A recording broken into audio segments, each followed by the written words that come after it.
Alright, and eto naman guys 'no, so for some of you nakikita natin na meron kayong mga ine-explore, nag-e-experiment kayo, especially pagdating sa business or negosyo or investment mga kapiksi. And, itong mga exploration niyo guys magbubunga 'yan kaya nga 'di ba sabi natin, gains mga kapiksi, so magbubunga itong mga, pag-e-explore niyo, pag-e-experiment. 'Pag sinabi explore, experiment, naghahanap, nagta-try ng mga ganito, ganito, ganyan, ganyan. So you're trying a lot of different things, para mag-prosper yung inyong business, yung inyong negosyo or kung hindi man business or negosyo, kung meron kayong mga pinagkakakitaan.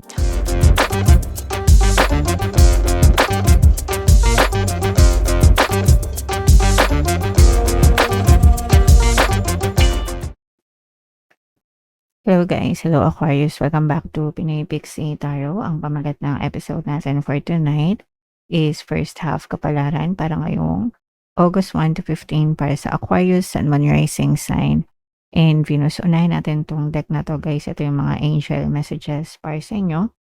So meron tayong, or pwedeng maganap. So meron tayong protest mga kapiksi. Ibig sabihin nito, nagpo-protesta, may pinaglalaban for some of you mga kapiksi, okay?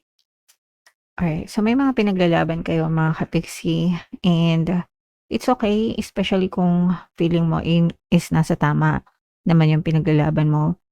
But you can also do this calmly mga kapiksi. Hindi lahat ng protesta, hindi lahat ng pinaglalaban ay dinadaan sa marahas na paraan, no? Pwede itong daanin sa matiwasay and maayos na pakikiusap. Actually, mas magkakaroon pa nga ng magandang resulta. Yung mga peace talk na tinatawag mga kapiksi, dapat sa ganong klase ng protesta kayo manalig, hindi dun sa mga protesta na magulo, 'di ba? So, yeah. And another message guys, meron tayong gain. Wow! So ito guys, i-mine niyo na 'to sa comment section. 'Pag sinabing gain, kukubra kayo, mga kapiksi 'no. For some of you, maaaring magkamit kayo ng mga matatamis na bunga. Puwedeng literally, puwedeng figuratively mga kapiksi. So 'pag sinabing literally, kung kayo ay may mga pananim, nagfa-farm, ganyan-ganyan, maaaring magbunga. Maka-harvest kayo ng mga bunga ng mga pananim niyo. Figuratively naman, ibig sabihin, yung mga pagsisikap niyo naman sa buhay guys, yung mga effort niyo, nakakakita na kayo ng matatamis na bunga, mga kapiksi, okay? So siyempre guys, i-mine-mine niyo na rin 'yan sa comment section, i-claim niyo na 'yan, mga matatamis na bunga. Deserve niyo 'yan basta palagi niyong inaalagaan yung mga pananim niyo, okay? And ready na kayo, mga kapiksi, ready na kayo sa panibagong chapter ng buhay niyo, ready na kayo sa mga bagay na mina-manifest niyo. Yung mga bagay na mina-manifest niyo guys, dapat talaga palagi niyong ilagay yung sarili niyo sa ready state, mga kapiksi. Kasi, you are aligned with your desires kapagka ready na kayo, mga kapiksi, okay? So, yeah, be ready and i-anticipate niyo yung pagdating ng mga magagandang bunga, sa buhay niyo guys. So eto naman ay sa love life guys, tingnan naman natin yung mga gustong sabihin sa inyo ng mga, partner niyo or specific person. Kung ano lang yung maka-resonate guys 'no. So meron tayong, gusto kitang makita, yan, yay! So puwedeng LDR kayo ng person mo, puwede rin yung mga, um, online pa lang guys 'no, kasi merong iba, um, pumapasok sila sa mga online dating, hindi pa nila nakikita ng personal yung mga jino-jowa nila. So for some of you, ibig sabihin gusto na kayong makita ng mga person niyo o kaya naman LDR kayo, mga kapiksi. Another message guys is gagawin ko ang lahat para sa inyo. So ramdam na ramdam niyo 'di ba dito sa dalawang, sentences na 'to na talagang, mahal na mahal kayo ng person niyo. So meron ditong harmonious na relationship, gusto ka niyang makita, gagawin niyo ang lahat para sa inyo, Aquarius. And another message guys is, takot ako sa commitment. Ito naman guys 'no, magre-resonate ito dun sa mga kapiksi natin na puwedeng nasa situationship, friendship, zone mga kapiksi, pero hindi nagpu-push through ng more than friends or more than, situationship. Yung panahon ngayon guys 'no, uso-uso yung mga ganyan term, situationship, sa'tin mga MU-MU ganyan. Pero yung tipong, yung parang mag-jowa na hindi mag-jowa ganyan, and that's because walang label, walang commitment, and for some of you that's because, yung person mo maaaring takot siya sa commitment, probably dahil sa mga past stories niya yan, mga kapiksi. Kapagka merong pinagdaanan sa past, ganun yan, dun nanggagaling yung, fear of commitment ng person mo guys. Alright, so comment down below, Aquarius, if feeling nyo, naka-resonate kayo dyan. So, shuffle natin 'to guys. Hanapin natin yung energy ng Aquarius habang sina-shuffle natin 'to. Panoorin niyo muna yung video natin regarding sa ating paano mag-manifest ng abundance video course. Kapiksi, sawa ka na ba sa mga struggles at hirap sa buhay mo? Masipag ka ba at masikap sa buhay ngunit hindi ka pa rin umaasenso? Ilang beses ka na bang nag-attempt magnegosyo at mag-invest pero palagi ka pa rin nalulugi? Sa pagkakataon na ito ay maaaring may subconscious beliefs ka na nagiging balakid sa iyong pag-unlad at pagyaman. Introducing, paano mag-manifest ng abundance video course.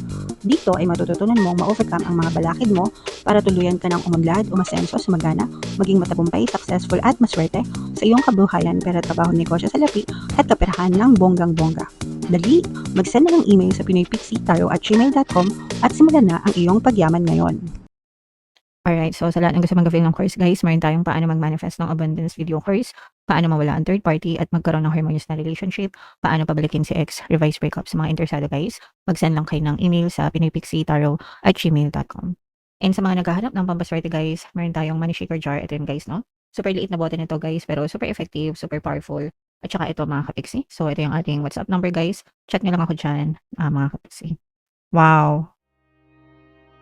Grabe. So, Aquarius kayo ay represent ng Queen of Swords. Meron din tayo ditong presence ng another earth sign, Aquarius, Gemini, Libra. For some of you, maaaring may air element kayo sa inyong natal chart or you may be dealing with another earth sign. So, ito guys, no, pagdating sa relationship, ito talaga, makaka-resonate dito yung mga may harmonious na relationship, mga kapiksi, kasi ramdam na ramdam natin dito yung romantic connection nyo. Mahal na mahal kayo ng person nyo. For some of you, parang palagi kayong magka-chat, palagi kayong magka-video call ng person mo, palagi kayong nagte-text, palagi kayong nagtatawagan. So, napakaganda ng inyong connection.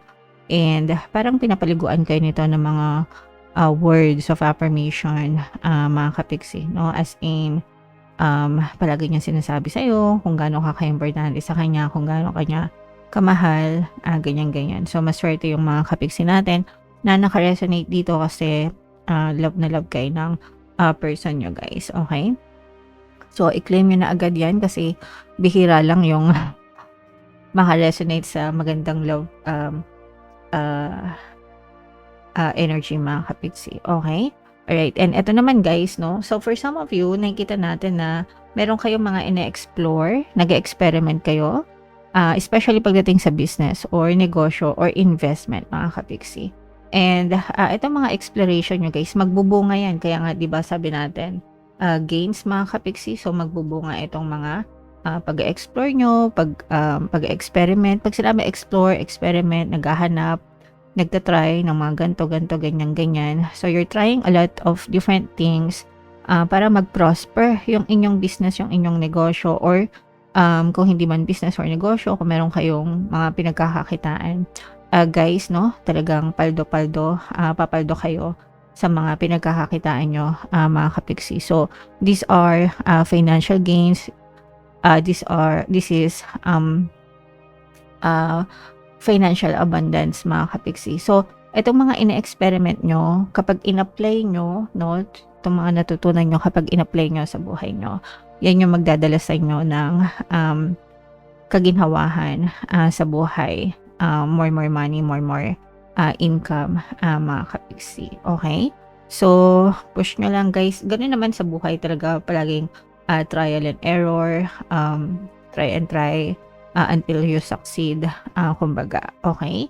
and bibigyan kayo ng chance ni universe para makaranas naman ng mga positive changes sa buhay. Pero guys, no, again, remind ko kayo na yung buhay nyo sumusunod sa inyo, no? Palagi kung ano yung dominant energy nyo, ibig sabihin kung ano yung malakas na energy nyo, yun yung napupush out, nagmi-mirror, sumasalamin sa inyong physical reality, sa inyong sitwasyon. Pag sinabi ko physical reality, yun yung sitwasyon nyo sa buhay.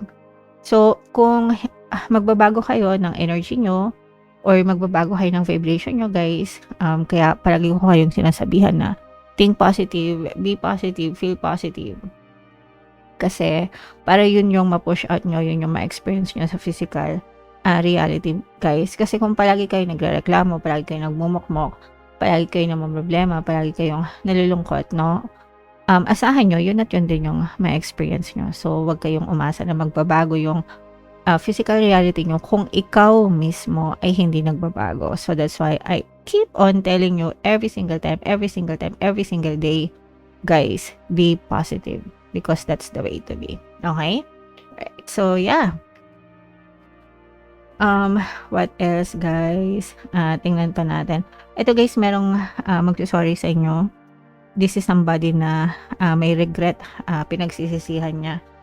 Mga kapiksi, may magsusorry sa inyo. Ito sincere apology naman ito kasi parang pinagsisisihan niya yung kanyang mga nagawa sa inyo. Pero meron na kayong trust issue dito sa person na to.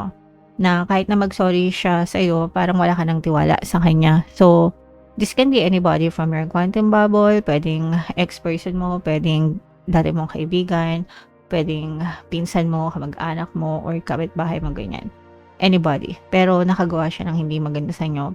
And wala ka ng tiwala sa kanya. So, it's okay kapag nag-sorry sila sa inyo. It's okay to forgive them. Pero, wag nyo na silang bigyan ng space sa buhay nyo to protect yourself since wala ka ng tiwala sa kanya. No? Kasi baka mas lalo lang lumala yung sitwasyon. But, you have to forgive. I suggest you forgive para mawala yung mga negative thoughts and emotions nyo against the person. Alright? Okay. And yeah, so, may mga matutupad kayo ng mga pangarap pagdating sa kabuhayan. May mga minamanifest kayo about money. So, pwedeng bagong source of income, bagong trabaho, bagong negosyo, or bagong mapagkakakitaan. Pero, minamanifest nyo to, guys. You're dreaming about this. You're tuned in to this. So, push nyo lang mga kapiksi. Kapag may minamanifest kayo, dapat talagang palagi kayo nakafocus hanggang sa maging reality nyo siya, Aquarius, okay? Alright, so yeah, comment down below, Aquarius, if feeling nyo nakaresonate kayo dyan, i-mind nyo na to, guys, itong mga financial gains na to, itong mga financial abundance na to, itong mga bagong opportunities na yan, mga kapiksi, no? Kasi yan talaga yung mga positive energies na nakita natin para sa inyo, Aquarius. For more tarot readings, guys, ito yung playlist nyo. Ito naman yung ating success stories ng paano mag-manifest ng abundance video course. Panoorin nyo itong video natin, guys, about money shaker jars. Thank you for liking, sharing, and subscribing. See you next time. I love you all, guys. Have a nice day. Bye-bye.